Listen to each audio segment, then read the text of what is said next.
Yeah. Rolling? Yep. Okay, part 1. These are the strings I recommend. Elixir 12s, or if you want to go with mediums, Zedarios are good, Martins are good. Part 1 is taking off the string. Makes it quick if you have a string winder. But here's the trick. You don't have to go all the way and unwind it all the way. Once you can, not quite yet, once you can loop it over the top of the peg, then you can just tug the rest of the string off like this. There's a little tail there. Start on the high strings because they're easier to work with. The high pitched strings. There. Okay? So then you just unwrap it manually. Once you can loop it off once. Okay? Then let's talk about these pins for a sec. Well, these are in too tight currently. These are in much too tight. So there's going to be a little plate inside, and this groove. You want the ball. You might know all this stuff already, but you want the groove. You want one of the ends of the balls to slot into that groove, and then it's going to pull against a plate inside, which is going to anchor it in there. So you're going to have this feeling when you put the bridge pin in, don't put the ball end underneath. Don't just push it in and then put this in. What you want to do, thank you, Nicole.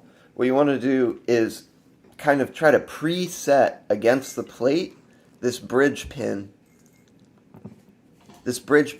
holding that ball of the string against the plate. So you will feel a little tug, a satisfactory like little when it's set in there correctly. Okay, that's the end of part 1.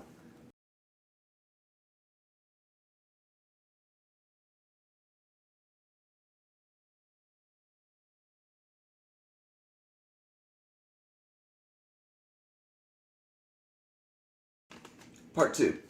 Take a sip of coffee because you don't have plenty of patience for this job. Going to unwind the string.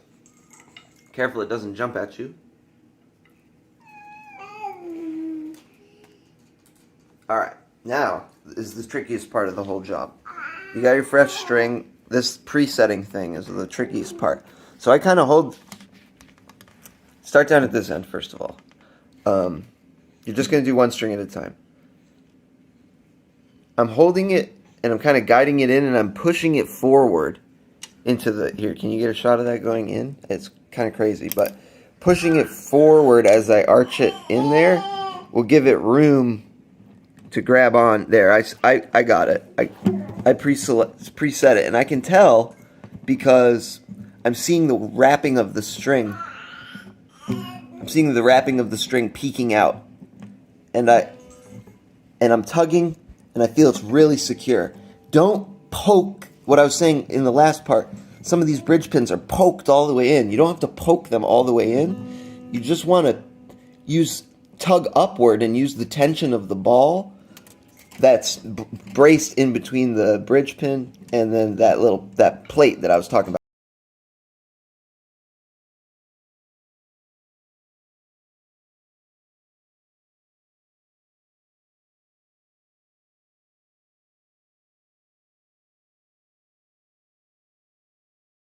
Now I'm keeping tension on the string, okay? Not a lot, just hand tight on the string.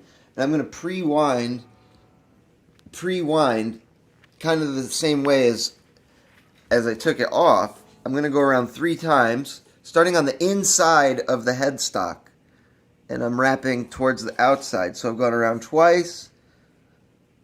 You don't have to go 3 times. 2.5 is enough, because there's still going to be plenty of room to wind it on. Then, I'm tucking those windings that I just did, tucking them down, and then I'm putting the string through the hole. So poking the string through the hole is going to hold the windings down. I'm nitpicky about this. I like it to be nice and neat because it helps it stay in tune. Helps it stay more stable in tune, and it's also easier to tune the guitar. Because, like, if the wrapping is bad... Sorry, obviously you can't see any of this right now, so hang on. Alright, There, get a nice shot of that, Nicole. See, it's wrapped all the way around 3 times. Well, 2.5. And then, as I pulled it through the hole, that's what's holding the wrapping down. Trying to keep tension if I can. Trying to keep tension on the string if I can, but it might unwind a little bit. But this is satisfactorily done.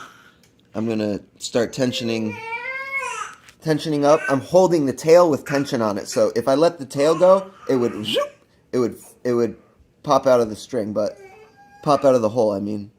But as you tension it, you'll see it wants to wrap neatly because of the way you did it. You start from the bottom and you work your way up. You getting a shot of how it's wrapping? Yeah, it's on there good. All right. Let me just finish and that's it.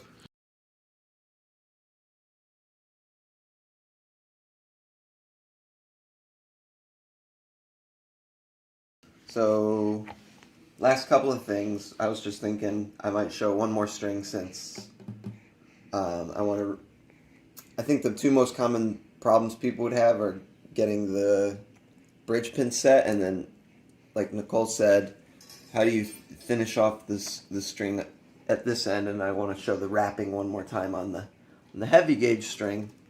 That was actually backwards, but anyway, the heavy gauge string, so you can very clearly see how the wrapping works. All right, first, one way to get these set in, I like to try to pre-set it where I'm kind of poking this bridge pin back at an angle and I'm trying to catch that string against the plate right away, so I make sure I have a nice solid connection.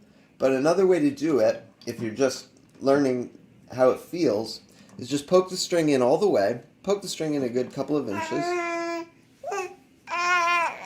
and then just set the bridge pin down and just not all the way. You're kind of trying to control both. Then you're going to start tugging that string, and you're trying to feel where that ball end slots in, and you'll get this, like I was saying before, you'll get a satisfactory kind of ka-chunk, but then you also run the risk of nicking up that plate inside, I guess. That would just, I don't know. But anyway, there. See, I know that I've got it in the slot now by how the wrapping is sticking out, but you might have to fiddle with that a bit. Now, the wrapping on this end, you start on the inside of the peg box and you're going to wrap around the top of, this is for a standard peg box on a guitar, you're going to wrap around towards the outside. Starting from the bottom and you're working your way up, and then you're going to poke the string through the hole, and that crosswise motion is going to hold the wrappings down that you've done. So on the lighter gauge strings, I like to wrap it 3 times. On the heavy gauge strings, twice wrapped is more than enough.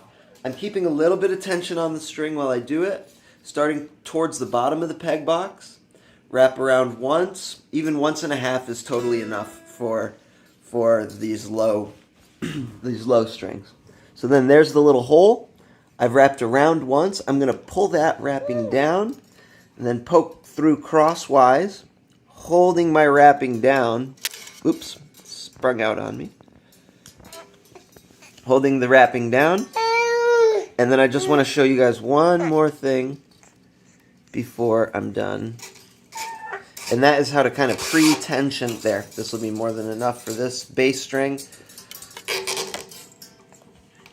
The higher strings need a little bit more wrapping because they're a little more susceptible to going. They're under a little more tension going out of tune. Maybe you'll bend those strings.